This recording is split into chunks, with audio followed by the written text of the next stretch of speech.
Hello everyone, I'm Morgan and welcome to Way of Living podcast, where you will hear empowering women talking about how you shouldn't feel stuck in an unfulfilling career and how to follow your dreams.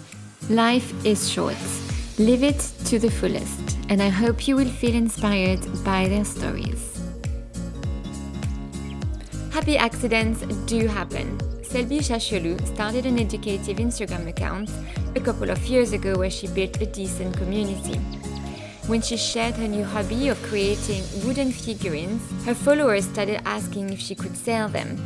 As a teacher, she didn't have much time to dedicate to this potential business, so when she had to isolate during lockdown, her and her fiancé moved to his grandfather's and they enjoyed this time off to see if their creation would sell.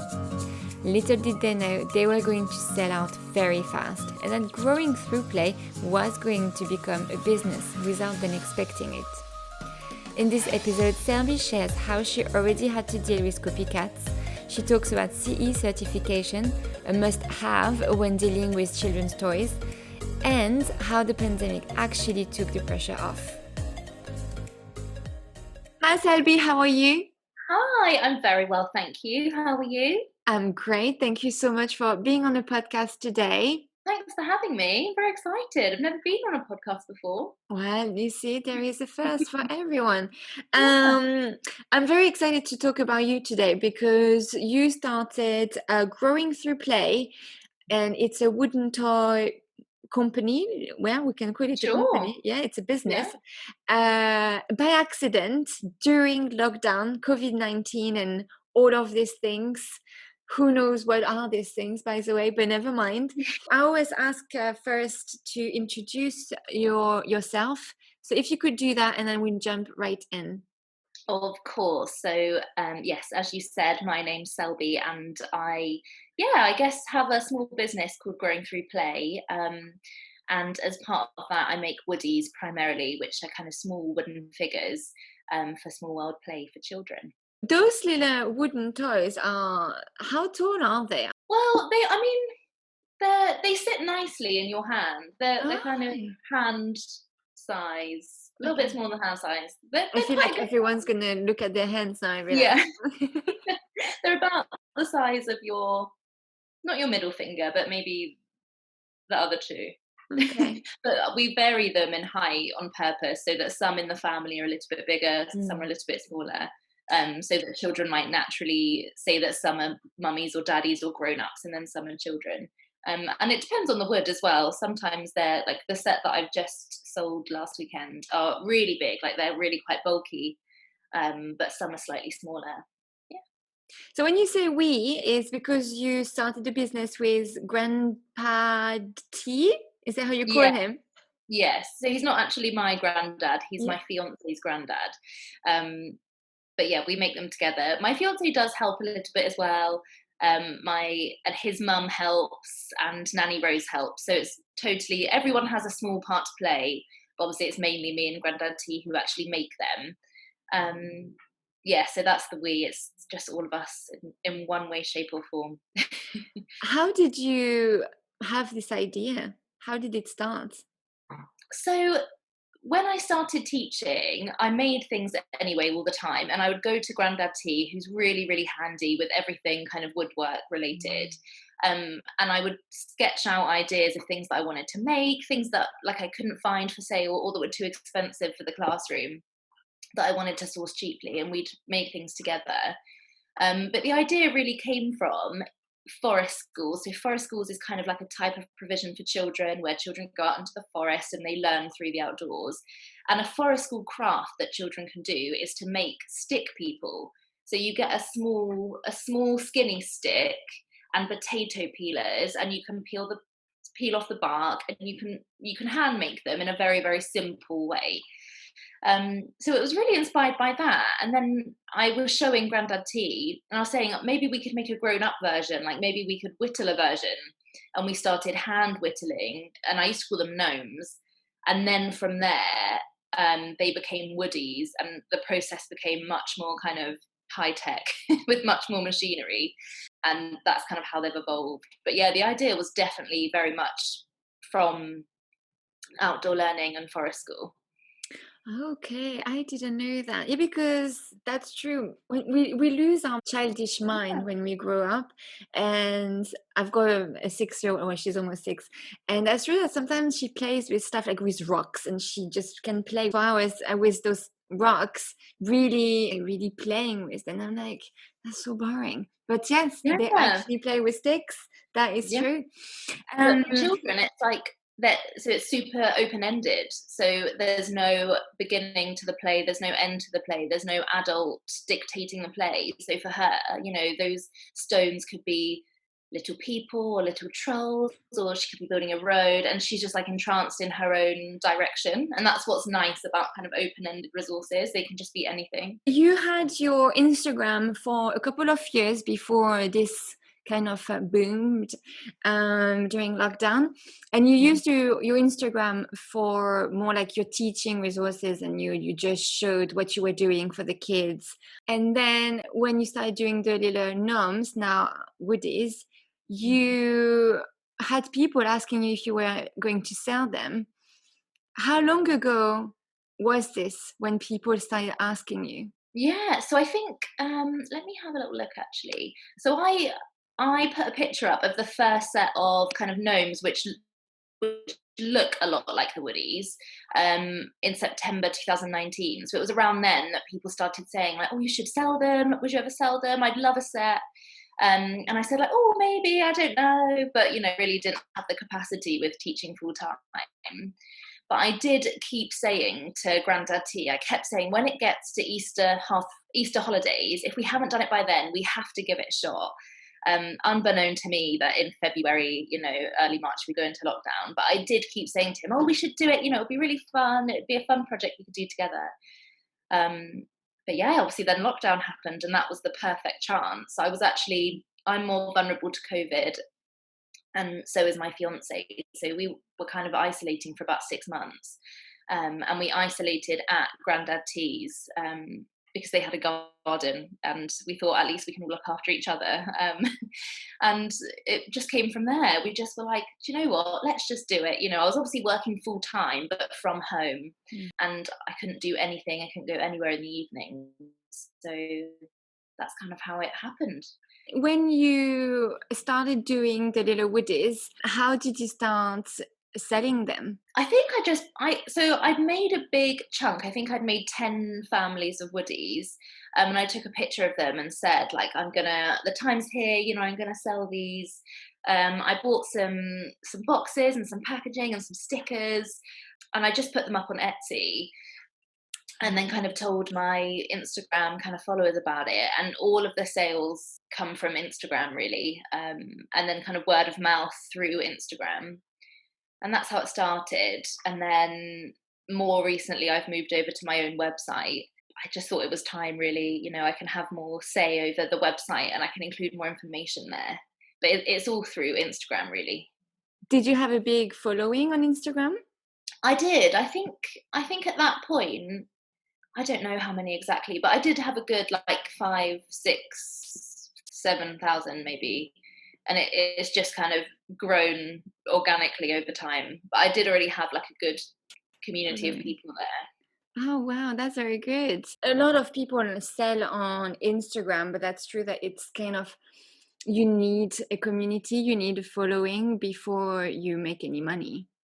Yeah, yeah, yeah, exactly. It was that, and I think because people had seen them evolve, and I get this message a lot. I unfortunately have had a brand copy the style of the Woodies, and but I often have lovely messages from people saying, I know that this brand has copied, but we can see the organic, change in the Woodies, and we can see how they went from literally being hand whittled stick people to gnomes to the Woodies. And I think that's what's quite nice. People who have been with me from the beginning have really seen the organic kind of growth of them. Yeah, so I owe them so much really for helping me get there. We hear a lot about this actually, copycats and big brands that copy designs on furnitures, on carpets, and that happened to you as well, actually. How do you deal with this? It is honestly heartbreaking because, you put so much into these beautiful creations and I love it. And, Grandad T loves it so much. And you really pour your heart and soul into it. And there's really little that you can do. I did speak with it's a small company who started after me. And I did speak with them about it actually. And they said, oh, we've been making resources for years. And they have, but very different resources. It's really hard. I just blocked them because I just thought, well, then hopefully at least you can't take any of my new ideas. But somebody sent me a message on Instagram actually who put it really, really nicely. And she said, imitation is easy, but innovation is difficult. And it's true. So, this brand who has copied several colorways now of the woodies, but they don't come up with their own. They don't come up with, so where I might be coming up with Christmas woodies that have glitter and hats and these different colors, they're never coming up with their own stuff. So I guess you just have to remember, like, although it's easy for people to copy you, nobody will ever have your ideas. That's very interesting. Yes, you're completely right, and she was completely right as well to tell you this. Obviously, you're working with kids' toys. There is a lot of regulation. You can't just start selling anything or with any paints, and it has to be safe for kids to put in their mouth and to play with them without having wood chips in their hands. Did you have to learn anything before you started selling, and how did you do this? Yeah, so I think because I already work with children, I had that in the back of my head. So when we started making them, we were always sure, to make sure that that everything is really thoroughly sanded. It's like a 10-step process, and they're sanded at every stage. So there's no sharp corners or anything like that. And so much of the bark is taken off to prevent any kind of splinters or anything. But I did have to make sure that the woodies were CE tested, which is just a huge process in itself. But essentially, you make sure that they comply with EU safety regulations and things like that. So yeah, it's just a learn as you go process, I think. And I guess like my advice for anyone is just not to be daunted, because it can be really daunting, can't it? But I guess you just have to go for it and just check them all the time and make sure that you're compliant. Yeah. How do you get them tested, CE tested? How do you do that? You can self-certify and you can do the tests yourself, which is what I did. So there's a series of tests. So it's things like ensuring that when they get wet, large sheets of paint don't come off and things like that. So making sure that if they wear out in the rain, they can be okay. They have to be a certain size, a minimum of a certain size, so that they're not a choking hazard. There's lots of different tests, or you can get them tested in a lab. So there's kind of the two ways, but either way, they go through the same set of tests. Did you have to test a lot of product before they were right to be CE certified? They were actually fine, I think, because they're painted. Well, I mean, first they're cut down, they're sanded down, obviously. Then they're painted, just with like non-toxic paint. Then they are sealed. Then they're varnished. So nothing's coming off. They were soaked for like 10 minutes at a time, and just nothing was coming off because they're so protected, sealed, yeah, which was really, really good. Obviously, you're a teacher. We know now. But you don't have any training in marketing or any sending technical, I don't know how you say this. Well, Grandad T is very good with his hands and with his machines. But how did you learn how to market yourself and how to put a price tag on your toys? Did you learn with Grandad T with like the machineries and stuff like that? So in terms of making them, Grandad T is honestly the most patient person. Will get the machinery so wrong, and he is always so patient with me. And again, it's just a learn as you go process. So there's parts of the process with like huge machines that he's still not sure if I could do without him there. And then parts that I'm much more confident now. So yeah, he's taught me everything I know, basically everything about woodwork.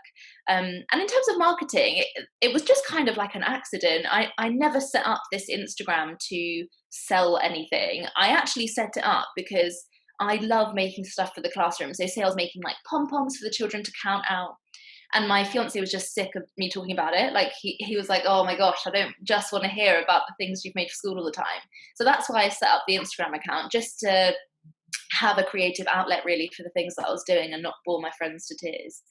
And it was only later that we decided to sell them. So the marketing was just like, it was just natural and organic and what felt right. And then when it came to things, you know, decisions about marketing or packaging, I just did what I believed. So, you know, I try and be as recyclable as possible. So the only thing that's not recyclable is the postage stamp, because I haven't found another way to do that yet, because that's glued on. But apart from that, everything is recyclable.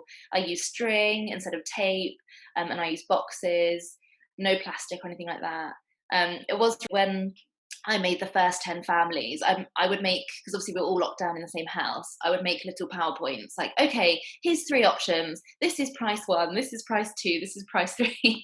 And then we'd all sit as a family and kind of discuss how much we thought they should be. And then I did email message a couple of friends, actually, some other teachers, and parents, and asked how much they think they should be.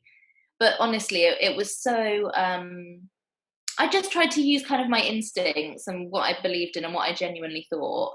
I underpriced them a bit at the beginning, and I put them up in price once I felt I could justify. So once we had, I think they started off as £15. But once we had kind of jigged the process and there were more steps involved, I upped the price a little bit, because I wasn't kind of making ends meet in terms of postage and packaging, and I didn't feel that the price added up to the amount of time they take. But I think that was quite near the beginning, so I haven't changed it, and I don't plan on changing it until then. But yeah, essentially it's just kind of your gut instincts. Yeah. So I know your school started again, and you went down one day of work, so you've got an extra day to work on your woodies. Where do you see your business in the future? Are you gonna keep going, or is it just like a little side hustle that you have just as a hobby? I honestly have no idea. This is the first Monday I'm working at school, and I got so much done today. I've made so many woody houses this morning, but I really don't know. I can't ever see myself not teaching, because I do love it. I love to play and I love to be with the children. Yeah, who knows? No idea. How long does it take to make one family? It's hard to work this out. I've tried to work this out before. Mm. We kind of do things on days. So like, say on Sunday we cut down all the logs and start to roughly shape them. Then on Tuesday we start to sand them. Then on Wednesday, so it's kind of done by day, but they are extremely time consuming. Even just the painting. So once they're all sanded and they're kind of ready and blank, even the painting takes a good couple of evenings, like big blocks of maybe 5 hours at a time. They're very time consuming. And I think I'm still very perfectionistic with them. And sometimes I'll have painted a family and then I'll come back to them and be like, no, I need to neaten up the lines, or the dots or whatever it is, or the eyes. So yeah, they take a long time, but they are totally made with love, like at every stage of the process. And I think that's what makes them special. Yeah, because obviously they're made by hands, so that means no families are the same. No one who buys the families have the same, actually. How do you do this? Do you pre-make them and then you have those to sell, and then once one family is sold, it's sold? I have a very small custom orders list. So again, because they take so long, I just don't. I would love to be able to do custom orders as well, and people ask about it a lot, but I just don't have the capacity. But I do have a very small family and friends list, really. Or sometimes people will get in touch about something special. Like at the moment, I'm doing a custom order for somebody's wedding, and she wanted the bridesmaid dress colours for the hats, the woodies, and things like that. So I will do it on kind of a special occasion or for family and friends. But apart from that, I just paint 10 or 20, I put them up, and then people kind of buy them already bought. But people give suggestions. Sometimes people will say like, "Oh, have you thought about doing this or this colorway?" And then I might be like, "Oh yeah, that's a great idea." Yeah, but even for the wedding thing, and I think it's a great idea to have this, or even like for, on the tables, the little figurines or like the little Yeah, woodies things instead of having the plastic or like the boring things. like on I the cake toppings, Yeah, or even for to play with. birthdays, another cake topping for birthdays. And there is so many opportunities you can do. And because of your community giving you ideas, it's endless. They're really good. They are such a lovely, lovely bunch of people. If ever I need inspiration or ideas, or if ever I'm having a little break, like they are so supportive, and there's the same group of people who will always comment on a post or who will always message Hmm. if I've posted like a new release on the stories and things like that. It's really nice. It's lovely. I know you said at the beginning that you were thinking about April to start making the woodies. Mhm. And because lockdown arrived, you were like, oh, well, that's perfect timing. So you actually enjoy that time off to actually do and produce the woodies. In terms of COVID-19 and, people being on furlough and economics and people being scared of everything, has it impacted you as a business owner to sell your products? I think I I was making the woodies in the evenings because I was quite anxious, and because I literally couldn't go anywhere and I couldn't do anything. So it kind of became like a really good way that I could soothe my own anxiety, and it was kind of mindfulness just to Mm. paint and not to worry about things that I couldn't control. So that's kind of how it started, and it's actually continued to be really helpful in that way. Yeah, so I guess it's almost helped me and the anxiety. I had no idea if people were going to buy them. I really didn't know because of the pandemic. I was like, oh my gosh, nobody's going to want something handmade, and what if it's too risky? And oh my gosh, I don't know. But then again, I didn't mind if it failed. I just thought, worst case, I've got 10 lovely families of wooden toys that I can take to school. I didn't mind. And because of the pandemic, perhaps, I don't know, in a weird way, I just felt like the pressure was off. I just felt like I'll give it a go and it doesn't matter if it fails. I was going to ask you, how did you feel the confidence? But actually, you didn't really had to find it because you had no pressure at all.